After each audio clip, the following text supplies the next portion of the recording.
Earlier, I interviewed the person who probably gives more advice about lockdowns and how to control the virus than anybody else, along with his colleague, that is Chris Whitty, of course. He is the chief scientific advisor, Patrick Vallance. And the first question I put to him really stemmed from the fact that the data seems to show that the rate of infection is coming down a bit, even though the level of deaths is, really appallingly shocking. The numbers today were appalling.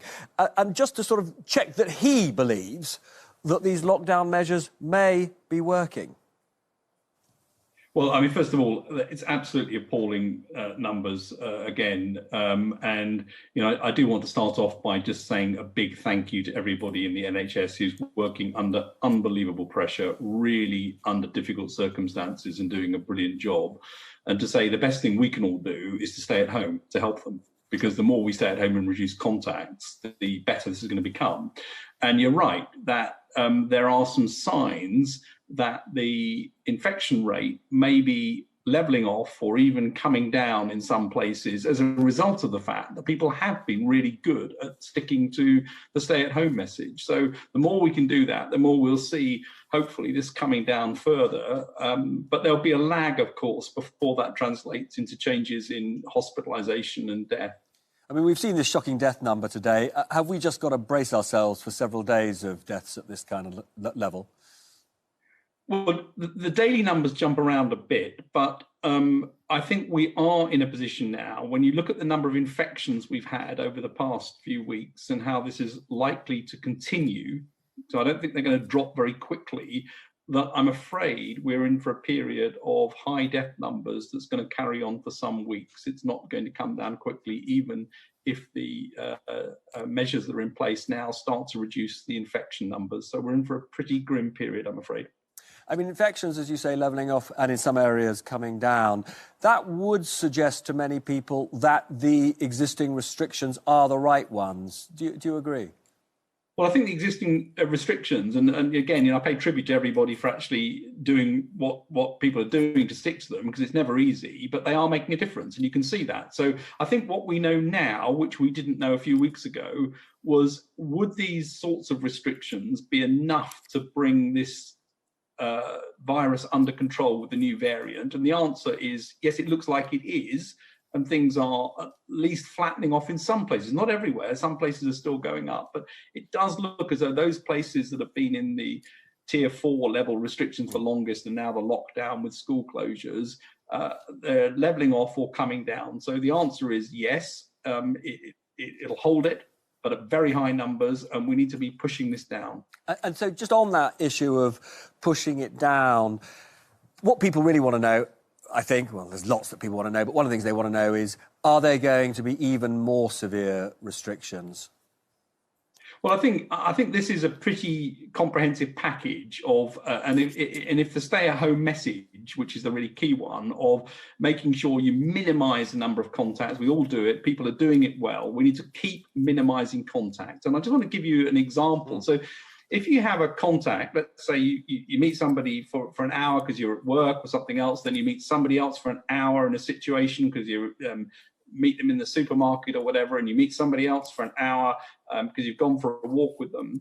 Each of those people has their own networks as well. And so you start connecting up networks. So what you find before very long is that you've actually had contact with potentially 50 or 60 or 70 people because of a network connection. And if you think that maybe 1 in 50 people across the country have now got the infection, in some cases it could be as high as 1 in 20 or 1 in 15, you begin to see how this can spread. So the sort of simple message is stay at home, absolutely minimize contacts. If that's done, that's the best way to get this under control. And I think it's the indoor connections which are really, really important and the ones we need to keep focusing on. Because there are lots of people who say, don't take away my right, for example, to see one person outside. And it sounds as though you think that perhaps the mental health benefits of that certainly outweigh the risks. You're saying it's the indoor infections that are the ones we have to worry about. Indoor infections are really the ones to worry about. I think exercise is important for people. People do need to get out.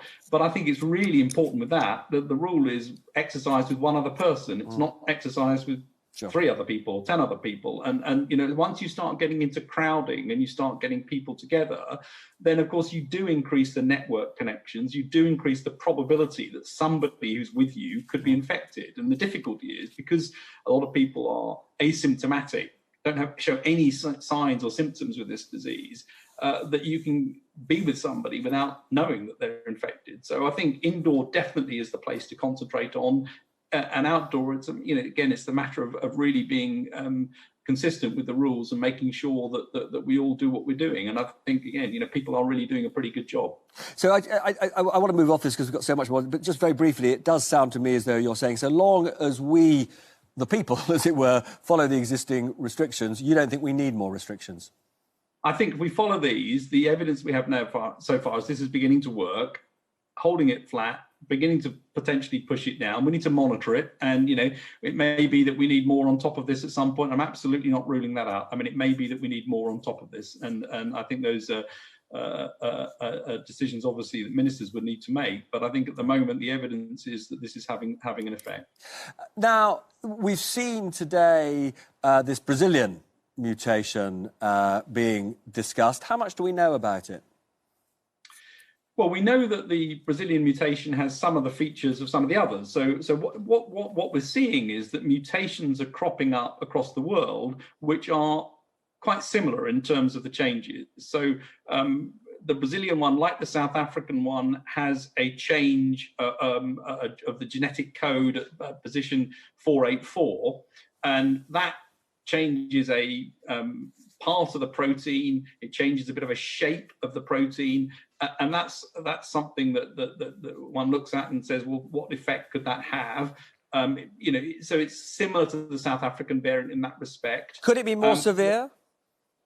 Well, there's no evidence at all with any of these variants that it makes the disease itself more severe. So the changes that we're seeing with the variants are largely around increased transmission. It makes it easier to get it from one person to another, makes it easier, therefore, to catch. No evidence yet for the UK version that it makes a difference in terms of how the immune system recognises it. And if you've been exposed to the old variant or you've had a vaccine, it looks like that's going to work just as well with this new variant for the UK one. South African one and Brazilian one, we don't know for sure.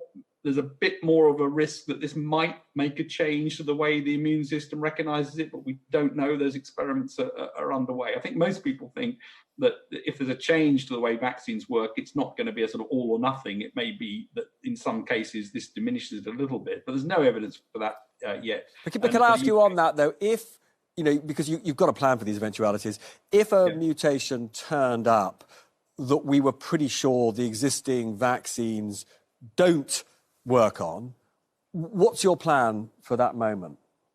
Well, I think that ultimately, I do expect that there'll be mutations in time over years and so on that lead to changes in the virus. That's what happens with other viruses. It's what happens, for example, with flu, and why you have a different flu vaccine every year. And so it's completely conceivable that we're going to need a modified vaccine, you know, every year, every other year or something. We don't know exactly when, but that's completely possible. And one of the beauties of the modern vaccine technology, so I'll take the messenger RNA example, vaccine as an example, is it's actually relatively easy to make that change. And so provided the regulatory authorities see that as a minor change, don't see it as something that needs to go through the whole process again, that becomes a way of making a rapid change. So that may be where this ends up. We don't know. But we've got the technologies, which means it's relatively easy to do. But can I just ask you, if we were unlucky and the mutation turned up that was just too different from the existing strains, could you rapidly swing into action and get our current stock of vaccines changed? I'm just trying to sort of, in a sense, eliminate some of the fears that people put to us.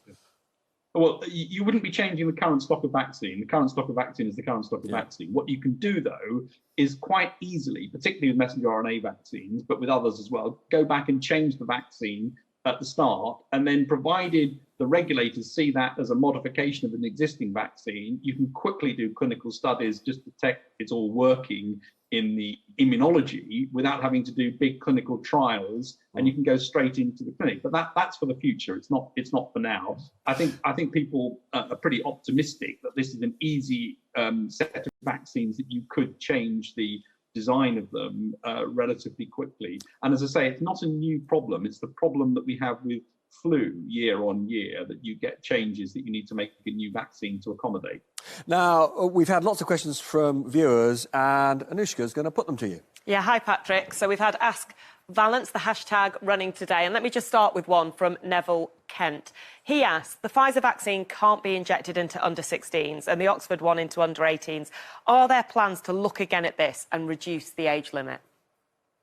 Well, at the moment, the focus on vaccination and the Joint Committee on Vaccination and Immunisation has been pretty clear about what the priorities are. They've said go for those people who are at most risk of getting seriously ill or dying from the disease. And so that's why they've got their categorisation. And the top lot are people in care homes over the age of 80, everyone over the age of 80, people who work in healthcare and care homes, and so on. And so you can see the top 4 categories.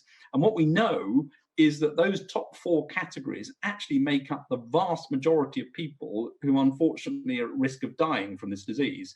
So they're the ones to concentrate on, get those done as soon as we can to try and protect them. And only when you go much later do you start thinking about younger age groups and others. And just to sort of put that into context, but it's estimated that for every person who's vaccinated in a care home, every 20 people who are vaccinated in a care home, 1 death would be prevented. When you get down to people under the age of 50, every 50,000 people you vaccinate would present 1 death. So do you have a sense then of when the vaccine overall becomes effective? Is there a point in time which you think is a moment which will be a huge shift? Well, I think as all of that age group and the at-risk people I've talked about get vaccinated, you would expect over the next few weeks to start seeing an effect on death as the first indicator, hospitalisations later. A different idea here from Jerry, who asked, whatever happened to the sniffer dogs that were having nearly 100% success? She says they're already being used in care homes in France, and she can't think of a more cost-effective and unintrusive way of checking airport arrivals. Have you ever considered them? I think sniffer dogs, to pick things up, have been tried for all sorts of medical conditions, and they tend to sort of get a bit of interest for a while and then drop off because it's not a very effective way of doing it usually. OK. Why are you not recommending vitamin D, C and zinc to everyone to improve their immune systems? This from Essex Lady. Well, I think the evidence that vitamin D works for COVID is certainly very variable at best, but there are recommendations out from Public Health England about taking vitamin D over the winter, and they've given pretty clear recommendations that vitamin D is useful for other reasons to take over the winter, and people do. OK, and if you can answer this in 10 seconds, do we know if it can be caught twice yet? Yeah, you can. It's rare. I mean, but most people who call it once get protected and aren't at risk for catching it again over a short period. And actually, it looks like it's pretty protective. The evidence is that this really does stop you catching it a second time for at least many months. And obviously, we don't know longer than that yet. Lovely. Thank you very much for answering those. Back to Robert. So, got a couple of final quick ones. You said the mutation hasn't sort of changed its impact that much other than the way that it's being transmitted. But lots of doctors say to me they are seeing younger sufferers in hospital. Is that a real thing, that younger people are having to be hospitalised? It doesn't actually look like it. So I mean, there are more young people being hospitalised because there are more people with the infection. So it's true that lots of young people are ending up in hospital, and about a quarter of the people, I think, in hospital are now under the age of 55. So, I mean, a reminder of how this can affect everybody. But if you look at the distribution overall, it still looks roughly the same with this variant and the old one. Now, there's a lot of talk about the stress on people who've been at the front line of this for 9 months. Actually, the whole country is finding this stressful. You have, it would seem to me, one of the most stressful jobs around, because your advice determines, how ill people get, whether people live or die. What are your own coping strategies? Well, I mean, I try and stick as absolutely firmly as possible to the science on this, and my coping strategies involve enormous help and support with my colleague Chris Whitty. So that's been incredibly important. I take exercise regularly, and I make sure that that I don't. But what do you do to relax? What do you do to relax? What do I do to relax? Well, I'm afraid I'm a bit of a box set addict. And I sit with my wife and watch Scandi and French box sets and things like that. So recommend one to our viewers. Oh, well, I really enjoy Spiral, French one. Oh, I love Spiral. Yeah, me too. Great choice. Lovely to see you, Patrick. Thank you so much for joining us. Thank you. So I didn't think I would end up hearing the French policier being recommended by the chief scientific advisor. These are strange times indeed.